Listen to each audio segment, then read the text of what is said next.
আরজি করের এই ঘটনার পর পুলিশের ভূমিকা বারে বারে প্রশ্নের মুখে পড়েছে।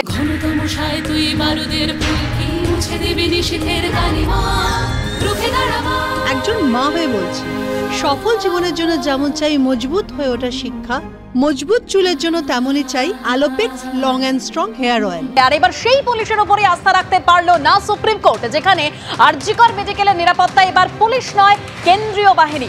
সরাসরি কথা বলবো আমাদের প্রতিনিধি ঝিলম করঞ্জাই আমাদের সঙ্গে রয়েছেন একেবারে আরজি কর থেকে। ঝিলম, একদম সুপ্রিম কোর্ট জানিয়ে দিল যে আরজি করে যে নিরাপত্তা, সেই নিরাপত্তার দায়িত্বে এবার কেন্দ্রীয় বাহিনী। চিকিৎসকরা সেখানে আন্দোলন করছেন, তাদের কি প্রতিক্রিয়া? চিকিৎসক যারা আন্দোলন করছেন তাদের বক্তব্য যে তারা সুপ্রিম কোর্টের যে নির্দেশ দেওয়া হয়েছে সেটাকে স্বাগত জানান, তবে তাদের মূল যে প্রশ্ন সেটা হচ্ছে যে যারা বা যে এইগুলোতে মূল অভিযুক্ত তাদেরকে চিহ্নিত করতে হবে। তাদের বক্তব্য যে দোষীদের চিহ্নিত করে শাস্তি দিতে হবে।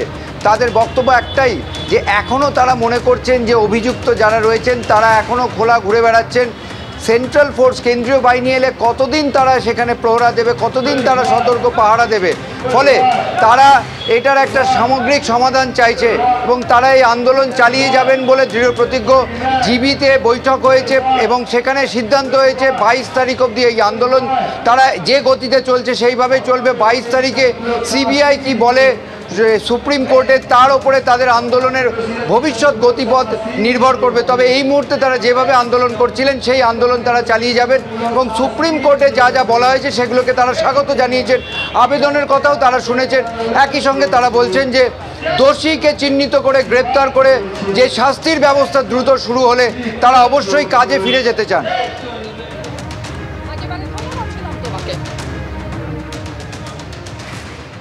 কেন আত্মহত্যা বলে চালানোর চেষ্টা করা হলো, কেন দেরিতে এফআইআর দায়ের হলো, কেন হাসপাতালে হামলা, এভাবেই একের পর এক আজকে সর্বোচ্চ আদালতে প্রশ্নের মুখে পড়ে রাজ্য পুলিশের ভূমিকা। একই সঙ্গে রাজ্যকে সুপ্রিম কোর্টের হুঁশিয়ারি যে শান্তিপূর্ণ আন্দোলনে কোনো রকম বল প্রয়োগ নয়, অর্থাৎ এখন থেকে হাইকোর্ট নয় সুপ্রিম কোর্টেই রইল আরজি কর কাণ্ডের মামলা। অধীর চৌধুরী কি বলছেন এই প্রসঙ্গে, রাখবো আপনাদের সামনে। সুপ্রিম কোর্ট অনেক বৈপ্লবিক, অনেক একটা সমাজকে পরিবর্তন করবার জন্য অনেক যাকে বলে বৈপ্লবিক সিদ্ধান্ত একের পর এক নিয়ে চলেছে। আর সুপ্রিম কোর্টের উপর মানুষের তো আস্থা আছেই। তো আমরা চাইবো এই ধরনের ঘটনা শুধু আরজি কর নয়, কোথাও যেন না ঘটে। বাংলার কোথাও যেন মহিলাদের উপরে আর অত্যাচার করবার কেউ হিম্মত না পায়, মহিলাদেরকে ধর্ষণ এবং খুন করার যেন কেউ আর হিম্মত না পায়, সেটা আমরা চাইবো। এখানকার প্রশাসনের যে গাফিলতি তার পুঙ্খানুপুঙ্খ তদন্ত হোক। অপরাধী যারা অপরাধ করেছে তারা নয়, সে অপরাধকে লঘু করে দেখানোর জন্য যে পুলিশ কর্তৃপক্ষ, যে হাসপাতাল কর্তৃপক্ষ, সরকারি কর্তৃপক্ষ সকলকে সাজা দিতে হবে। কেউ যেন বেঁচে না যেতে পারে এই ড্র্যাগ ডেট থেকে। একজন নির্বাচনে জিতে মুখ্যমন্ত্রী হয়েছে মানে এটা নয় যে তিনি মিছিল করে, প্রতিবাদ করে, আন্দোলন করে ব্যাপারটাকে ধামাচাপা দেওয়ার চেষ্টা করবেন। এটা হতে পারে না, এটা কোনো মুখ্যমন্ত্রীর কাজ নয়। সেই আন্দোলন আপনি করতে পারেন না যে আন্দোলনে ঘুরিয়ে ফিরিয়ে পরোক্ষে অপরাধীদের সুযোগ হয়ে যায়, অপরাধীদের সেখান থেকে বাঁচবার রাস্তা খুলে যায়। তার জন্য আপনি আন্দোলন করতে পারেন না। আপনি ভয় দেখাচ্ছেন বাংলা মানুষকে। আমি শান্ত বলে কিছু তোমরা হইব না দুর্বল, আমি অশান্ত হলে বিপদ হবে। কি বিপদ হবে? আপনি মানুষকে থ্রেট করছেন, আন্দোলনকারীদের থ্রেট করছেন আপনি। আগামী দিনে সেটাও আলোচনার মধ্যে আসা উচিত বলে আমি মনে করি।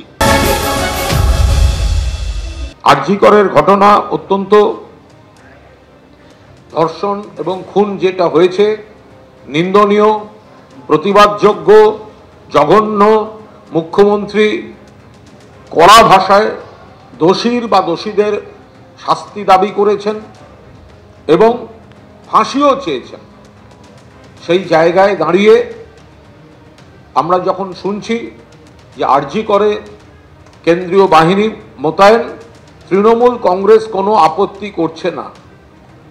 কারণ আরজি করকে লক্ষ্য করে যে চক্রান্ত, যে হামলা, এগুলো মূলত বাম, রাম এবং অপশক্তিগুলো করছে। নানাভাবে তাদেরকে মদত দেওয়া হচ্ছে বিভিন্ন জায়গা থেকে। এটা গভীর চক্রান্ত।